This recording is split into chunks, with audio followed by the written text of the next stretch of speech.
Throughout his career, Lieutenant Commander Data embodies Starfleet's guiding ethos of peaceful exploration. No matter what difficulties he faces, he is always ready and willing to continue his mission, and he looks on in the universe with an open, albeit artificial mind. That's quite accurate.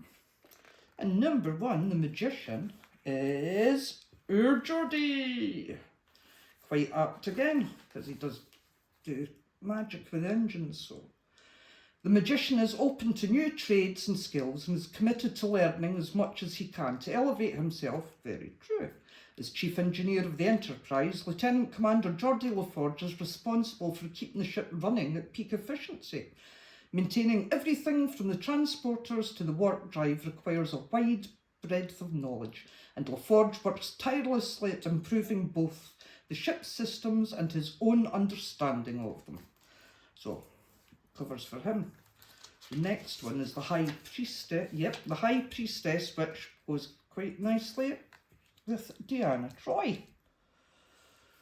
The High Priestess represents the balance between desire and reality, the emotional and the physical. Perfect. With an empath. This balance is personified in Commander Deanna Troi, whose empathic abilities allow her to experience emotion of others. This tongue doesn't work occasionally, by the way. A talent that makes her particularly effective in her position as the ship's counsellor. And the Empress, I'm going to leave that there because that's got the surprise on it. In fact, I'm going to put them over here so you can see. So, the next one is the Empress, and quite rightly, Dr. Crusher. The Empress ensures that her domain prospers. She is both ruler and nurturer, keeping watch over those she cares for. As both a Starfleet commander and the Enterprise's chief medical officer, Dr. Beverly Crusher looks after every soul who enters her sickbay, and she assumes command of the ship when necessary, going above and beyond to nurture and care for her crew. Very good choice for Empress. Now, Emperor. Probably be a bit of a surprise for you. It's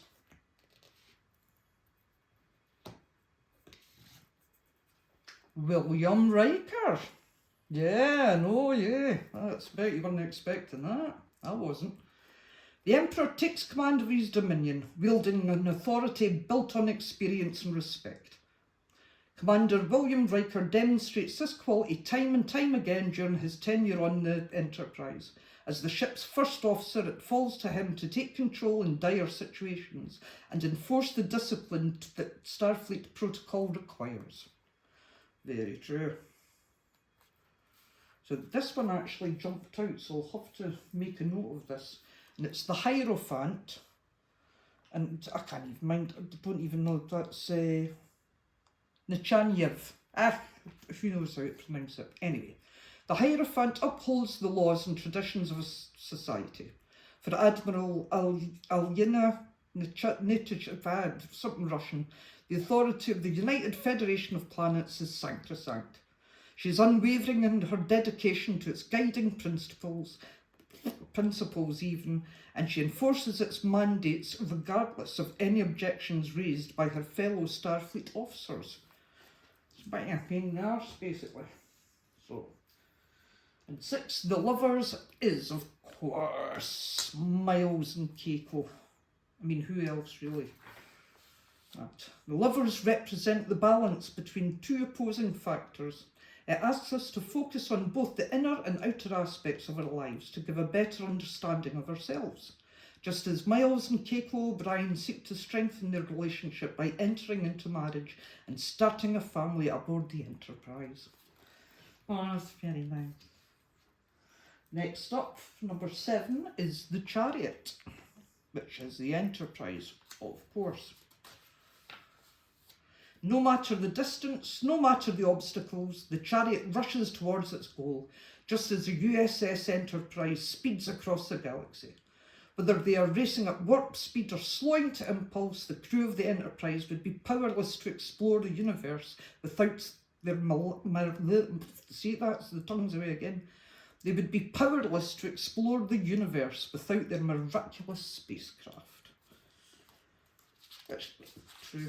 Mind you, they've got a few other ones in that universe, right enough. Next up, in number 8, is, again, a wise choice, Worf for strength. Strength challenges us to overcome every obstacle and rise above every conflict. It asks us to demonstrate the power of our resolve even. I can't read in this light. As Chief Security Officer on the Enterprise, Lieutenant Worf displays strength in many different ways, from his fighting prowess to his sense of honour. Together, these qualities allow him to excel as both a Klingon warrior and a Starfleet officer. Well, wait till the films, eh? Number 9 is the Hermit. And that's what's his face, can't mind his name. That's Soo Young. No, it's not. The hey. Aye, Noonien Soon. That's it. The Hermit, obviously. The Hermit reflects on their journey before continuing onward, gaining wisdom through seclusion. Dr. Noonien Soon takes this idea to an extreme, living alone for decades on an uninhabited planet. He works without distractions to perfect his technology and discover the true nature of his creation, data.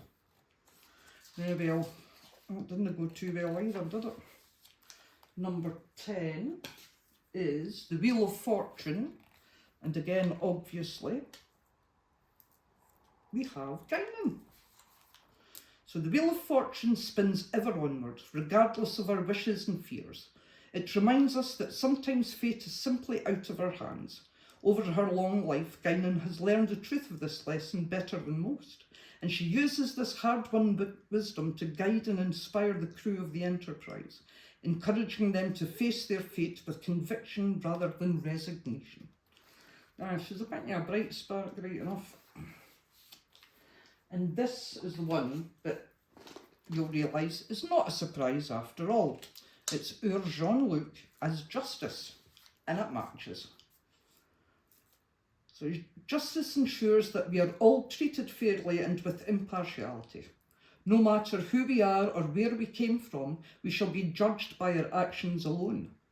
Captain Jean-Luc Picard does his utmost to uphold these ideals throughout his career on the Enterprise. As the commander of Starfleet's flagship, he displays this integrity in every decision he makes, from the smallest matters of crew discipline to the highest levels of diplomacy. And he does it all fucking cute as well. Oops, sorry. The Hanged Man, again, a very good choice, is Reginald Barclay, or Broccoli, as Earl Wesley calls him. The Hanged Man is caught between choice and hesitation, decision and indecision. He is trapped by fate and filled with inner conflict. Lieutenant Reginald Barclay knows that conflict well. Since he joined the crew of the Enterprise, his social anxiety has hampered his efforts to interact with his fellow officers, and his many phobias make him hesitant to join away teams, leading to less than stellar performance reviews. So, he's a bit of a wuss, isn't he? So, 13, and again, obviously enough, is Death. We have Tasha Yar, who, what a shock. Still remember when she died. Couldn't believe it. Anyway, Death foretells an end that will bring about a new beginning. So don't worry about the death card. Never worry about the death card. This transformation defines the life of Lieutenant Natasha Yar, whose death on, I was about to say Viagra there, Viagra 2 deeply affects her crewmates. Yar's story, however, is far from over, and in one form or another, she goes on to play a pivotal role in the Enterprise's continuing voyages, which she does actually. I think she's, is it Queen of Cloaks or Knight of Cloaks? She's one of them anyway. Anyway, she pops up again. That's in the Minder Arcana. So, number 14, again, obviously enough. It's really well chosen, they really are. It's Temperance, and we'll have Spock. Temperance tells us that we must balance material desires with spiritual enlightenment. Moreover, we must learn to adapt ourselves in order to maintain this equilibrium. No one in the Federation has done more to achieve this inner harmony than Ambassador Spock, who spent a lifetime reconciling his Vulcan and human sides by using logic to tame his emotions. So, that's a wee bit of balance, eh? The devil, obviously again, number 15 is lore. Oh, looks like we're going to have to double up. Get these shoved up. See if I can move them in. So don't worry, the readings don't take anywhere near this long. So the devil holds power over us by offering us our greatest desires, but his gifts are poisoned and lead inevitably to self-destruction. Like the devil, Lore deceives Data time again. He offers brotherhood, reconciliation, even their father's emotion chip. But they are all false promises meant to manipulate Data into helping Lore accomplish his own selfish goals. So, the devil, that's not quite a nice card. Great enough. The Tower, number 16, is Hugh of Borg, another good choice. There. The Tower represents chaos and conflict, which that's what he had all his life sort of thing, I suppose. Well, all his episodes, let's face it. The Tower represents chaos and conflict, a crumbling monument doomed to fall. When Hugh of Borg is brought aboard the Enterprise, he believes that the Borg Collective is the perfect way to exist, and that every being in the universe wants to be assimilated into it. But exposure to the independent minds of the crew and separation from the collective combine to shatter that worldview, leaving him lost and confused. And that's like, do you know, I nearly cried at that episode actually, that was a shame. He was dead cute. So anyway, and moving on, number 18, we have the Star, and it's Wesley, who's going to come up sometime, and the Star's perfect for him. The Star shines with clarity and purpose even in our darkest hour. Filled with innovation and optimism, Wesley Crusher personifies his hopeful outlook throughout his time on the Enterprise. His quick thinking and endless ingenuity saved the crew on multiple occasions, and his dedication and hard work pay off when he is admitted to the Starfleet Academy. Well, not for long, buggers off with that weird guy, isn't he, interdimensional being? But that's a story for the future. And number 18 is the Moon. And we have another character from the deep dark past. And I can't even mind her bloody name. That's it, Ro Larden. Representing the Moon. She does. The Moon offers both intuition and illusion as it hangs brightly in the night sky.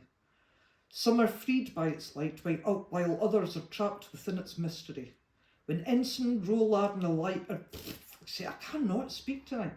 When Ensign Ro Larden arrives on the Enterprise, she is also caught between two worlds, powerless to protect her homeworld Bajor from the occupying Cardassians. She blames the Federation for not doing more to help. The resulting frustration has left her both directionless and resentful. But you kind of tell from all the Botox, but that's beside the point. So, number 19, and again, another good choice of character. Oh, that's I can never pronounce it. Loxana Troy, Deanna's mum. What a character! Absolutely love her. One of the best ones in the whole thing. And she is like the sun. So the sun offers happiness to all who feels its warmth, and there is no one on board the Enterprise more dedicated to happiness than Ambassador Loxana Troy, daughter of the fifth house, holder of the sacred chalice of Rix, heir to the holy rings of Beta Z. Loxana takes great pleasure in every aspect of her life, from her sumptuous clothing to her ageless beauty to her beloved daughter, and she does all she can to spread that joy to everyone around her. That episode with the daughter that died, oh, another one. Oh, cried buckets. So we're nearly there. So number 20 is Judgment. And yes, we have Q. I think we'll move yous up a bit so that we can get you in. Sorry.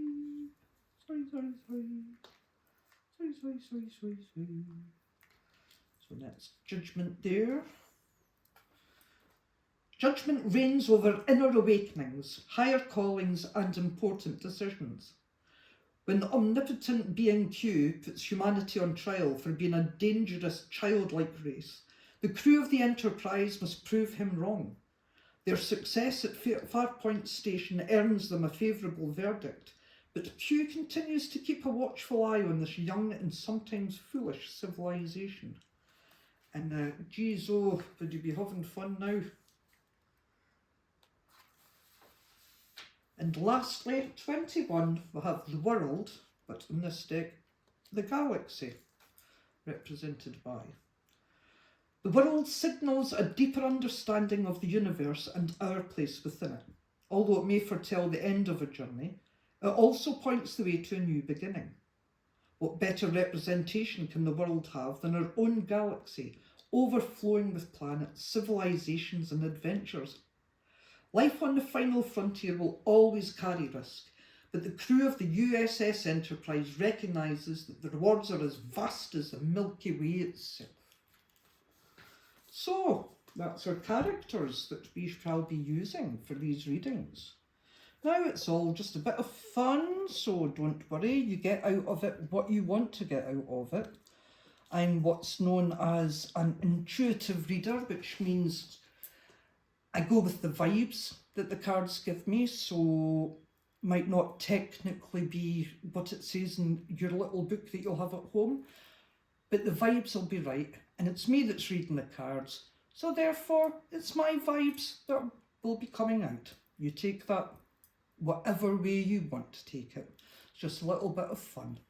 So hopefully I'll see you on the 1st, at some point in the morning. I will be using, I think what we're going to be doing is a spread called Red Alert, because, hey, let's face it, the way the world is at the moment, sounds pretty apt, but I'll probably just be doing that for the first one, because it's a bit long, but we'll see how it goes on Thursday, and if it works, it works, and if it doesn't, we'll go back to the spreading the odds or calculating the odds or whatever the other one's called, which is shorter, and it'll go back to a nice wee quickie in the morning. So thanks again, and always remember, never eat the yellow snow.